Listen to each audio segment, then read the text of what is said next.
Hi, Chris here from Tech Tablets, and welcome to my Teclast X98 Air III review. So this is not actually a successor to the Air II or the Air 3G. It's actually a step down. This is a budget version that has a slower Atom quad core in there.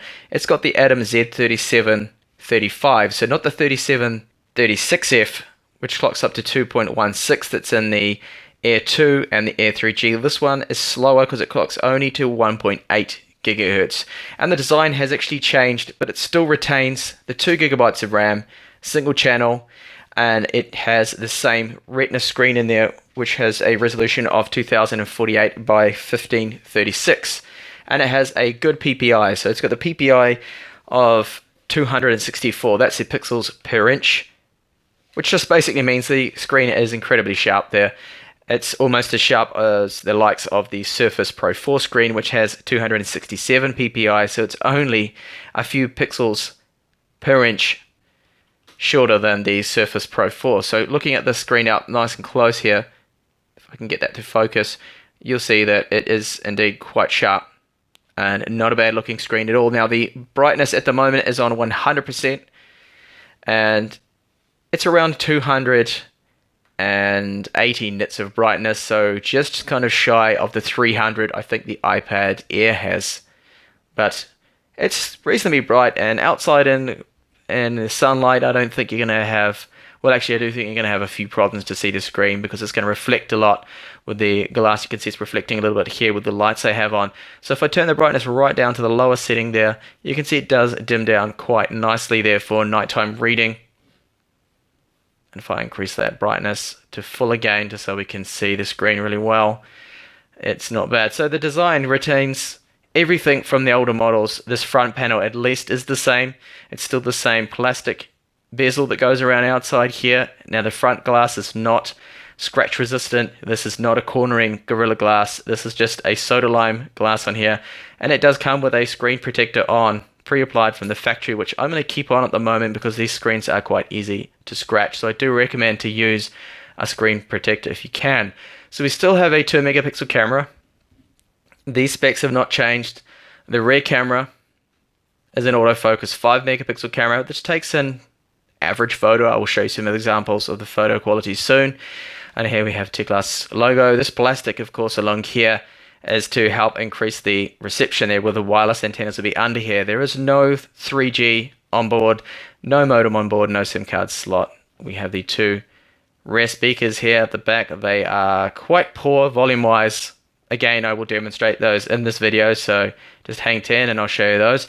Air 3 there, and it now has the squared off design. So instead of the rounded edges on it, they've decided to go with a squared look, and it's actually not a bad move. Okay, it makes it look thicker, but it does actually feel, just moving it like this, if I give it a little stress here, put a bit of pressure on it, it just feels so much solider and feels better in hand actually than the earlier models like the X98 Pro design and the X98 Air 3G and Air 2 design, which I'll show you right here. I get that one in the camera. It's darker, this is a lighter silver, and you can see them together.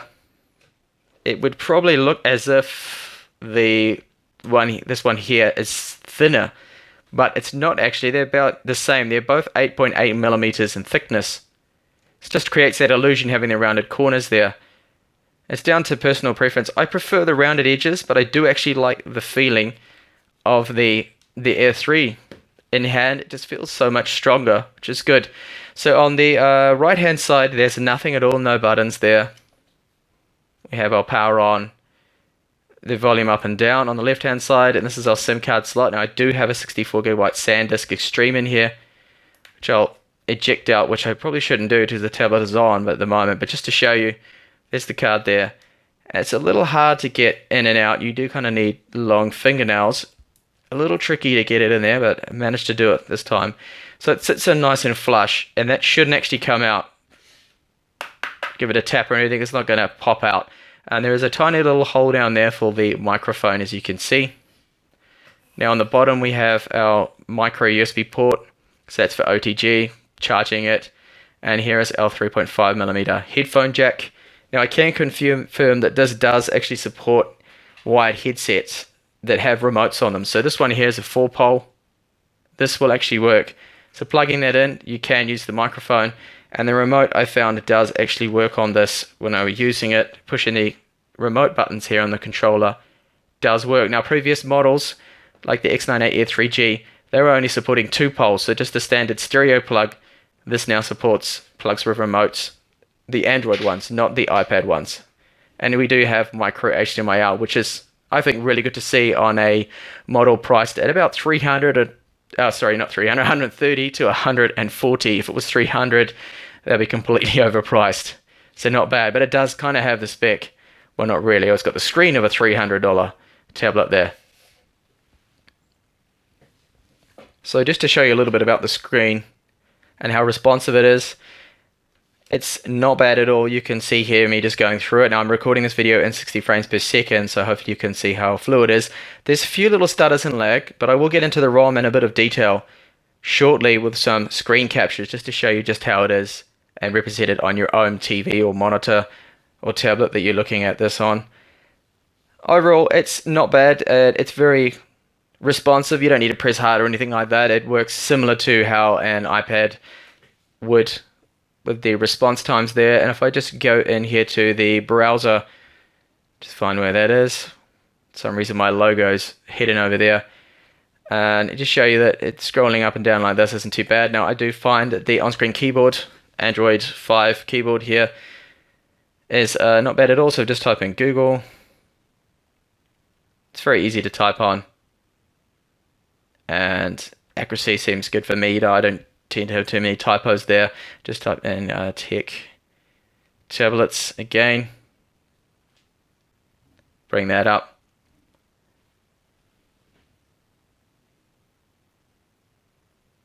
So we go, and clicking links and things isn't too bad. And of course you can use it in landscape mode like that with the screen will auto rotate. It does have an accelerometer in there. So overall, not too bad. I will just show you some demo images and a video here so you can get an idea of the loudness of the speakers. So just jump into gallery.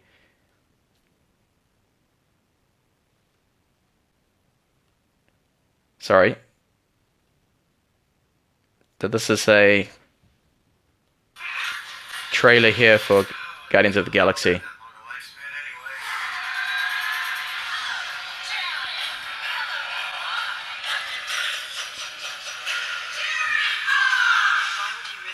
So that's full volume and not really that impressive.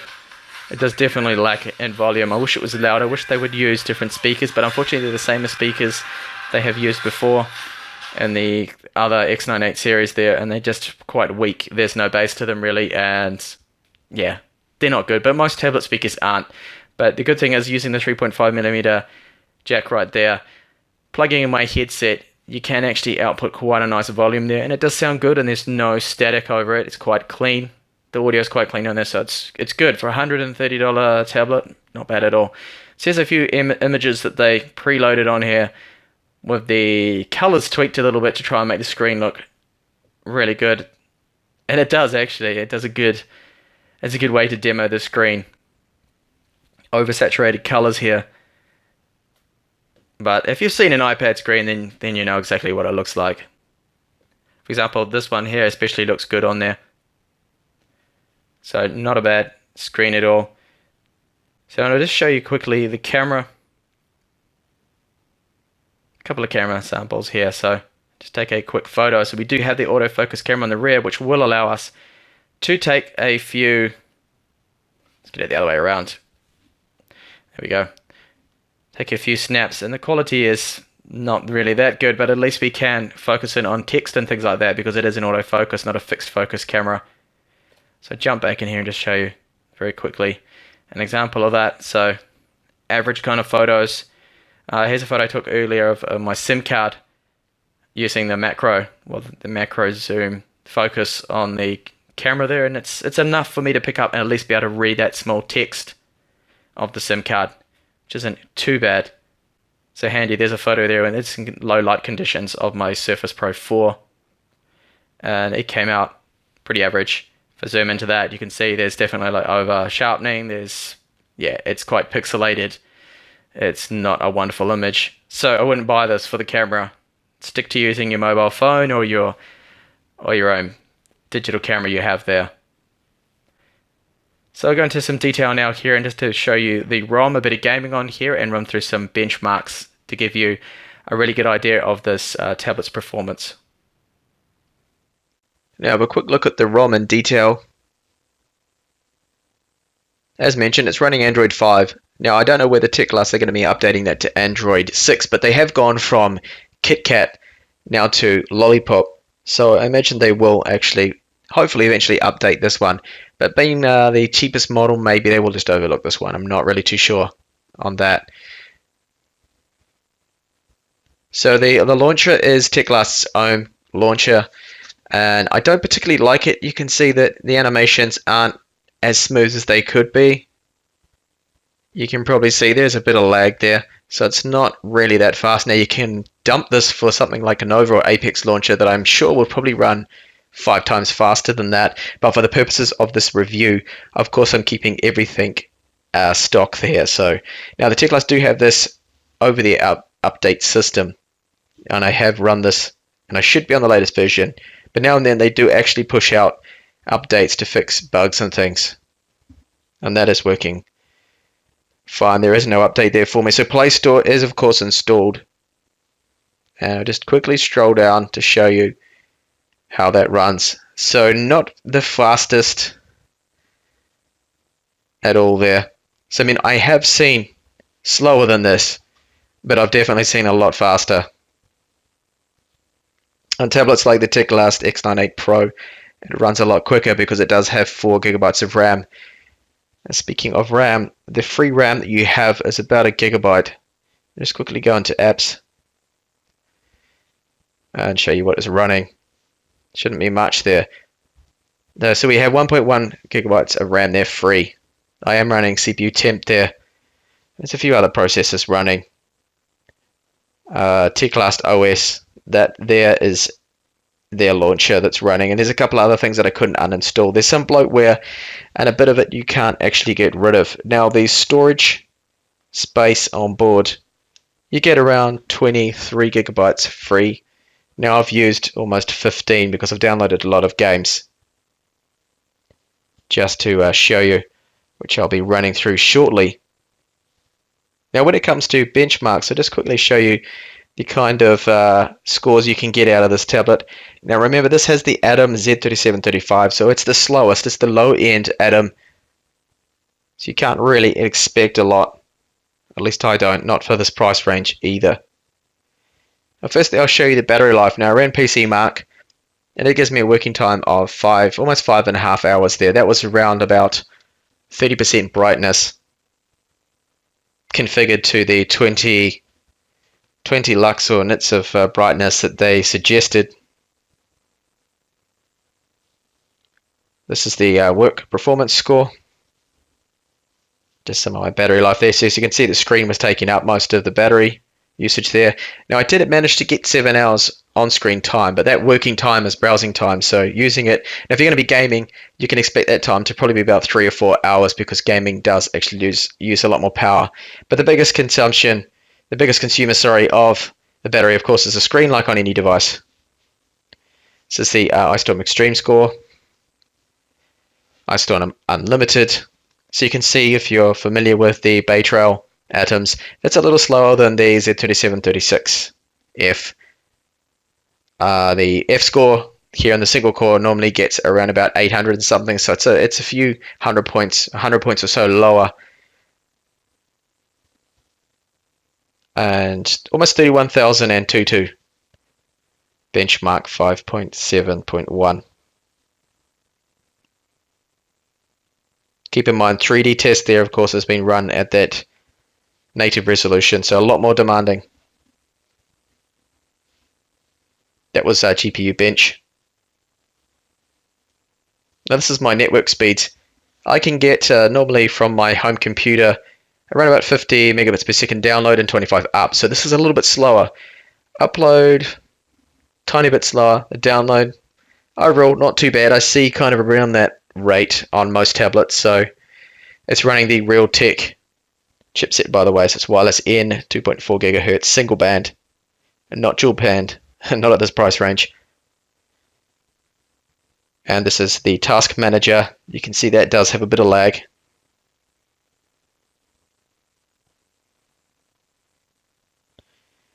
So I'll keep the CPU temp there running and just go through some gaming here now. Rail Racing 3.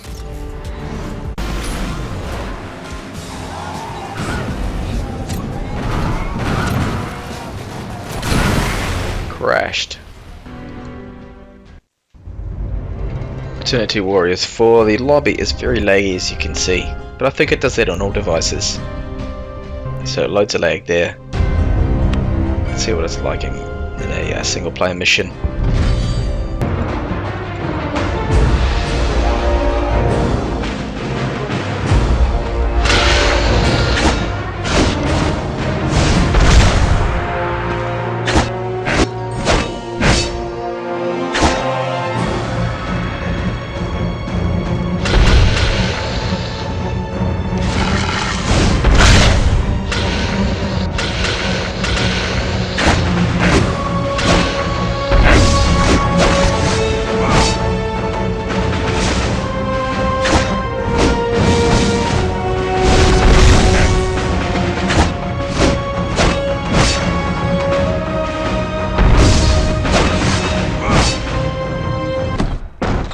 Clash of Clans. Even though this is the 2D game, it's can get relatively heavy once you got a lot on the screen when you got a big town, a big city. So just moving around, there's a bit of stutter. Zoom out there. And yeah, it's not running at a full fluid frame rate, so it's not running over 30 frames per second. It's probably running about 20 or 15.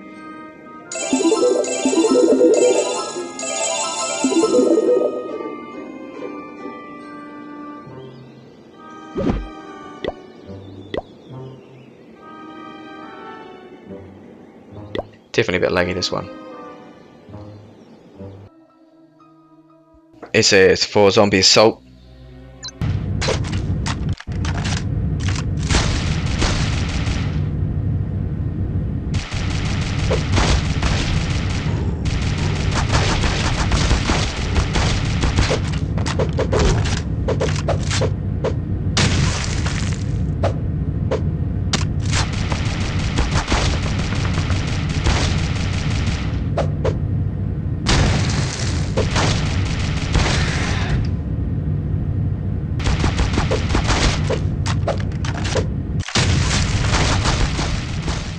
Rail Racing 3, and I'm going to control this with the accelerometer.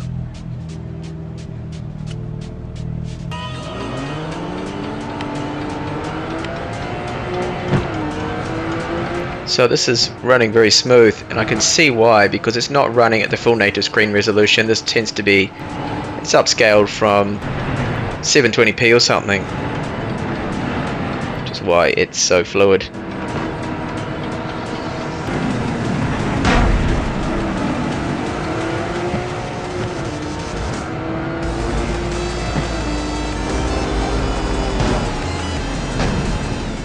Mortal Kombat, and you can see it's a slideshow. It's almost, it seems to be running probably about 10 frames per second, and it looks really good on the screen, but that's the problem. It's running in the native resolution, so performance is taking a massive hit. This really needs to be running something like 1024 by 768, but unfortunately we can't change the resolution, or at least lower it. I don't think there's settings to do that, at least on this game there isn't.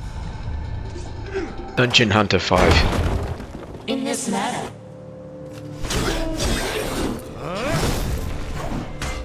Has more of a light engine, so I imagine this is going to be very playable. It seems to be reasonably smooth. It actually looks really nice on the screen.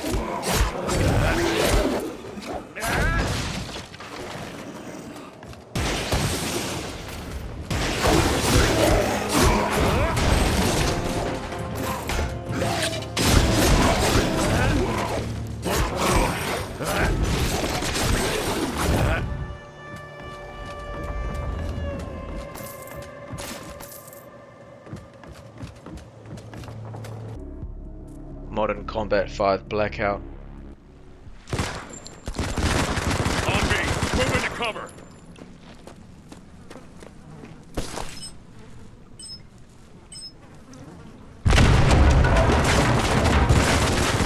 Wow, huge slowdown there.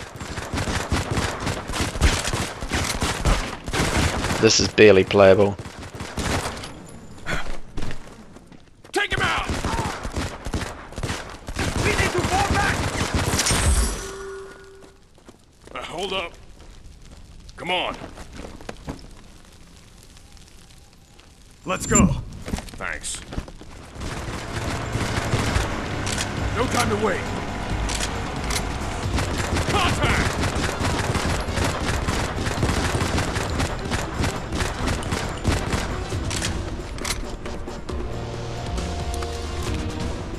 It's barely playable, to be honest. So hard to control because of that slowdown.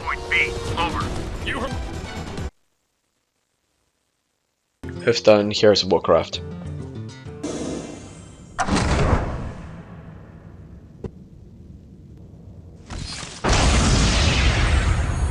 Oh, a new challenger. It's Jaina Proudmore, the maid.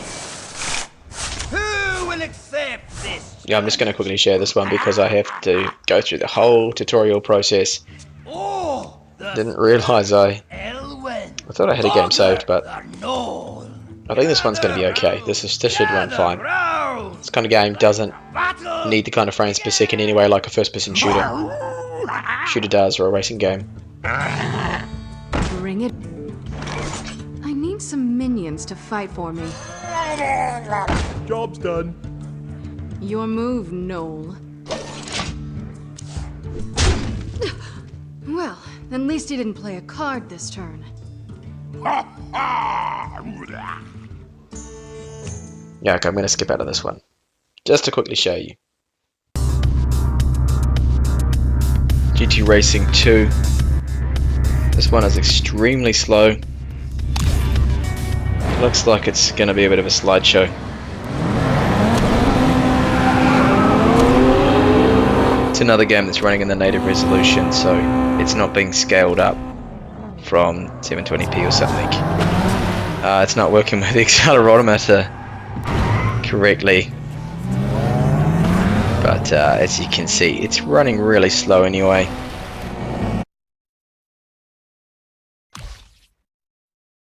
Too slow. So this one here is Godfire, and it's extremely slow. It's probably one of the most graphic intensive games on Android. You fool!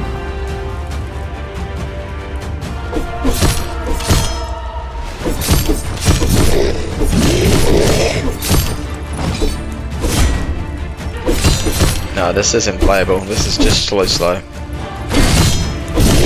it's another game to the list that's not playable on the Air 3. Okay, so what about using it for reading ebooks?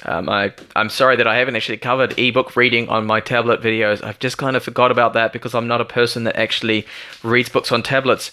I prefer real, actual physical books. I'm one of those people. Call me old-fashioned, but that's what I do like, just normal books. Anyway, the ebook part of it, this is Google Play Books here, and I have Inferno loaded here from Dan Brown, and it's reasonably fast. Now, if you skip ahead a lot, it starts to play a bit of catch-up there.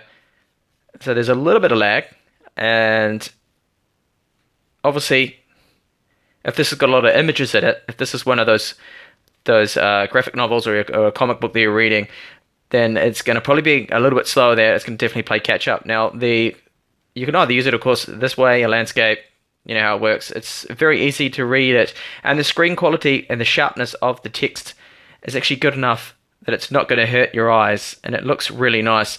And of course, you do have options there with the way the text looks, so you can go along and change the colors, so you can invert that for nighttime reading, or have it white background there with it looking like a traditional book there, and you can see there that it looks nice.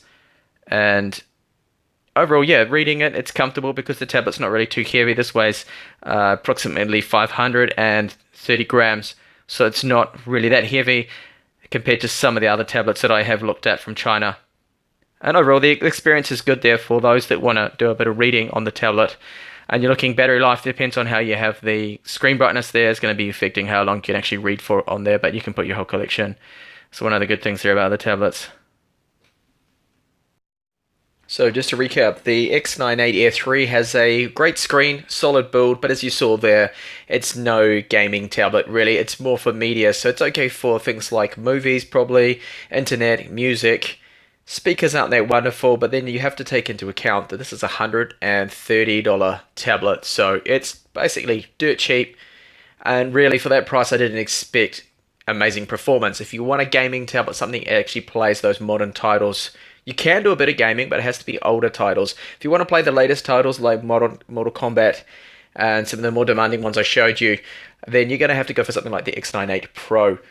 Otherwise, all in all, for the price I think, it's fairly decent, but you can't expect too much from that Atom 3735F. Thanks for watching the video. Hopefully see you in the channel with more up and coming videos on Chinese tablets. Bye for now.